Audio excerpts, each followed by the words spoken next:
आज आ जाते हैं शिव महापुराण की एक और कहानी पर, जो है रुद्र संहिता के द्वितीय खंड, जो कि है सती खंड के नाम से। उस पर उसमें कहानी मिलती है कैसे कामदेव और रति अपनी एग्जिस्टेंस में आए। कामदेव ब्रह्मा जी के ही मानस पुत्र हैं। उन्होंने एक अपनी पुत्री को उत्पन्न किया था जिसका नाम था संध्या। बहुत ही रूपवान, बहुत ही गुणवान, बहुत ही आकर्षक। उसी में पता नहीं कैसे उसको देखने के बाद कैसे एक पुरुष की उत्पत्ति हुई ब्रह्मा जी से, जो थोड़ा सा नील वर्ण था, घुंघराले उसके लंबे बाल थे, आंखें बड़ी सुंदर उसकी, मतलब बिल्कुल ऐसा कि मन मोह ले। तो मदन के नाम से भी कामदेव को बुलाया जाता है। सभी ऋषियों ने जब उनको नाम दिए थे तो मदन भी एक नाम दिया था कामदेव को। कामदेव भी नाम दिया गया था ब्रह्मा जी के ही ऋषि पुत्र के द्वारा। और उनको जो 5 बाण दिए गए थे, वो तो उनके प्रयोग को देखने के लिए कि क्या वो काम करते भी नहीं करते हैं, उन्होंने वहां पे उपस्थित सभी ऋषि गणों, देवगणों और ब्रह्मा जी के ऊपर उसका इस्तेमाल किया। जो संध्या उनकी वहां पुत्री खड़ी थी, दक्ष प्रजापति भी वहां थे, वो भी ब्रह्मा जी के पुत्र थे, ब्रह्मा जी के उत्पन्न किए हुए, तो वो सब वहां थे। सबकी मनोवृत्ति खराब हो गई संध्या के लिए, काम भावना उत्पन्न हो गई, और जो संध्या भी थी वो भी भाव भंगिमाएं अपनी कुछ अलग तरीके से देने लगी सभी को। अब ये तो हो गया प्रूफ कि कामदेव के बाण काम कर रहे हैं, लेकिन अब इससे वापस कैसे आए? तब ब्रह्मा जी के ही एक पुत्र थे, उन्होंने शिव जी को याद किया और शिव जी वहां प्रकट हुए, और वो खूब मुस्कुराए। और उन्होंने काफी कमेंट्स भी किए ब्रह्मा जी को कि अरे, आप तो सारे वेदों के ज्ञाता हैं, वेद आपके मुख में विराज करते हैं, फिर भी आप इस मोह में फंस गए। लेकिन फिर उनको उन्होंने वहां से बाहर निकाला और शिव जी अंतर्धान हो गए। इसी में जो दक्ष थे, उनसे एक पुत्री उत्पन्न हुई जिसका नाम रति रखा गया। बहुत ही सुंदर थी वो भी।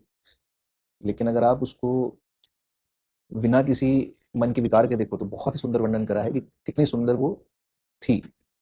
रति के बारे में उसके पैरों के नाखून तक उसमें, पैरों की उंगलियों की गोलाई तक उसमें वर्णित की गई है। और ऐसे ही कामदेव का वर्णन किया गया है। उन दोनों की फिर दक्ष प्रजापति ने अपनी पुत्री को कामदेव को देके उन दोनों की शादी करा दी, और उनको वरदान दिए कि भाई, आप सृष्टि में यही काम देखोगे, काम का, आपको मोहने का, वश में करने का। दुनिया के जो कितने जो भी लोग हैं, चाहे वो ऋषि मुनि है, साधु संत है, कोई भी है, सभी देवी देवतागण, सभी को वो काम के वश में कर सकते हैं। उनको ये वरदान भी मिला। अब ब्रह्मा जी जो थे वो थोड़े नाराज हो गए थे कामदेव से। आपको सबको एक स्टोरी पता होगी कि शिव जी ने उनको तीसरा नेत्र खोल के भस्म कर दिया था। ब्रह्मा जी का श्राप था, क्योंकि जब ब्रह्मा जी को होश आया वापस से, तो बोले तुम्हारे इस काम के वश के कारण मैं अपनी मानस पुत्री के लिए ही गलत भावनाएं मन में ले आया। तो मैं तुम्हें श्राप देता हूँ कि जाओ, तुम शिव के तीसरे नेत्र से भस्म हो जाओगे।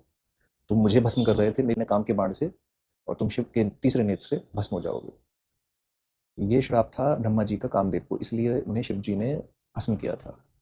अब कामदेव फिलहाल तो रति को देखकर ये सारे श्राप भूल गए, और रति का वर्ण करके वो अपना सृष्टि में अपने कार्य के ऊपर लग गए। ये मैंने बहुत शॉर्ट में बताई है, कि आई थिंक बहुत सारे लोगों को नहीं पता था कि रति कौन थी। दक्ष प्रजापति की ही पुत्री थी वो। कामदेव कौन थे? ब्रह्मा जी के ही पुत्र थे। सारे ही वैसे तो ब्रह्मा जी के पुत्र और पुत्री हैं, लेकिन स्पेसिफिकली कहाँ से वो डायरेक्टली वहीं से आए हैं, कोई उनके आगे जो उनके मानस पुत्र थे, ऋषि थे, वहां से उनका जन्म नहीं हुआ। तो संध्या को उत्पन्न किया था, ये अपने आप उत्पन्न हो गए थे। ये कहीं ना कहीं शिव की लीला थी, क्योंकि उन्होंने ब्रह्मा जी को कहा था कि आप सृष्टि की रचना करो, अब उसका विस्तार कैसे हुई आप देखो। तो वो जो सबकॉन्शियस माइंड की हम बात करते हैं, तो सबकॉन्शियस माइंड में उनके कुछ रहा होगा, तो उत्पन्न तो किया उन्होंने संध्या को, साथ में कामदेव भी उत्पन्न हो गए।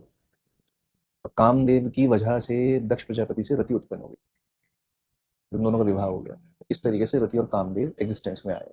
आई होप ये शॉर्ट क्रिस्प स्टोरी आपको अच्छी लगी होगी, एंड मे बी पॉसिबल आपको इसके बारे में पहले ज्ञान नहीं था।